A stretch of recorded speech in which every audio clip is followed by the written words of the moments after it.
Hey, what's up YouTube? Saf here on Super Saf TV, and in this video I'm going to be comparing the specs of the Canon 70D to the Canon 700D or Rebel T5i, depending on where you're from.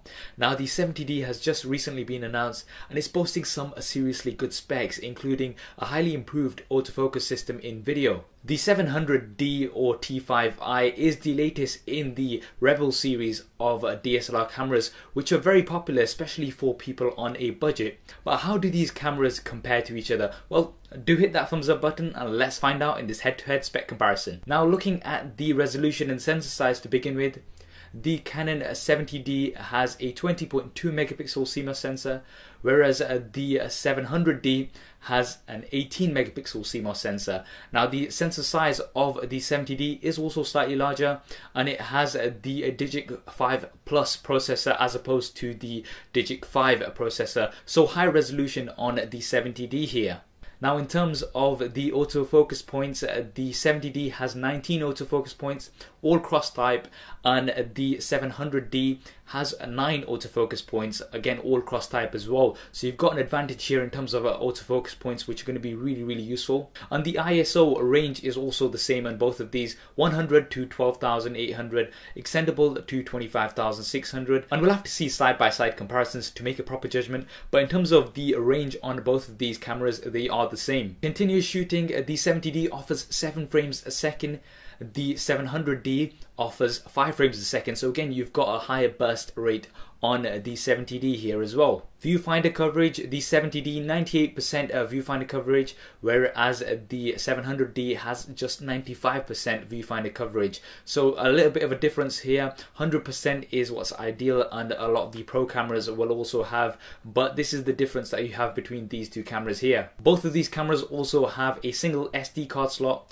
and a pop-up flash, which comes as standard. But in terms of the max shutter speed, the 700D 1/4000th of a second, and the flash sync speed is 1/200th of a second, whereas the 70D has a max shutter speed of 1/8000th of a second and a max flash sync speed of 1/250th of a second. So more advantages here for the 70D. Now the screens here are also the same, 3-inch screens, both of them at the same resolution, 1040K dot screens, so you've got the same resolution here.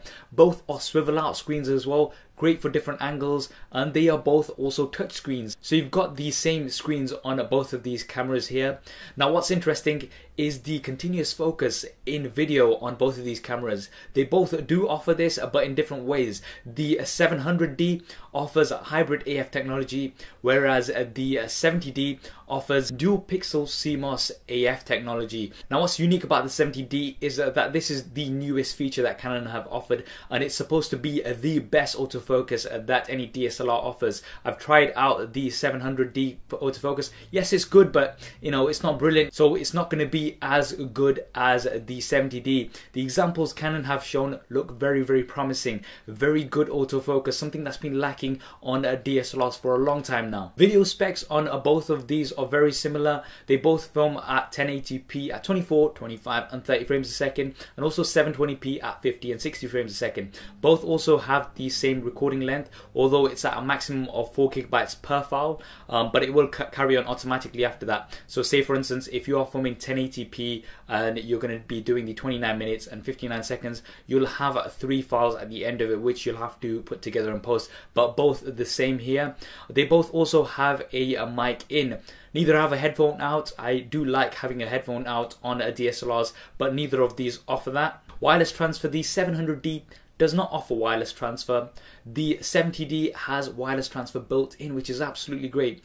You can transfer your files to a smartphone, a tablet, a laptop, wirelessly from the camera, which is absolutely great. You can also control certain elements of the camera remotely with your device, so that's a key advantage here. The fact that it is built in as well, I really like that. You know, you don't have to go around and getting other elements or anything. It all comes packed with the device, which is really great. Now in terms of weight, there is quite a bit of a difference here. The 70D 755 grams, the 700D 580 grams, so it's significantly lighter. It's also smaller in terms of height and width, roughly about the same in terms of thickness, but it is more of a compact device. Now finally, looking at the price, the 700D is quite decently priced, 500 to 550 pounds in the UK, or roughly about $750 in the US.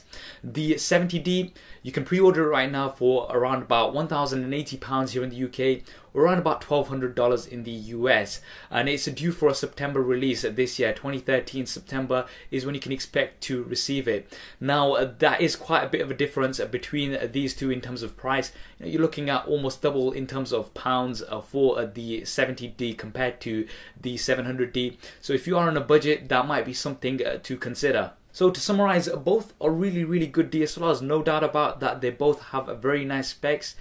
I think it's going to come down to price. I mean, if you are on a bit of a budget, then the 700D is a great option. The 70D does have some better features, especially the new autofocus mode, which is very interesting and is going to be really good for some of the filmmakers out there as well. What are your views on both of these cameras? Which one would you go for? Would you go for the 700D, the Rebel T5i should we call it, or would you go for the 70D? Do drop me a comment below and let me know your thoughts. I hope you enjoyed this video and found it useful. If you did, as always, please do hit that thumbs up button for me. It really does help me out. And why not subscribe to the channel? I've got plenty more videos coming up on here. Thanks for watching. This is Saf on Super Saf TV, and I'll see you next time.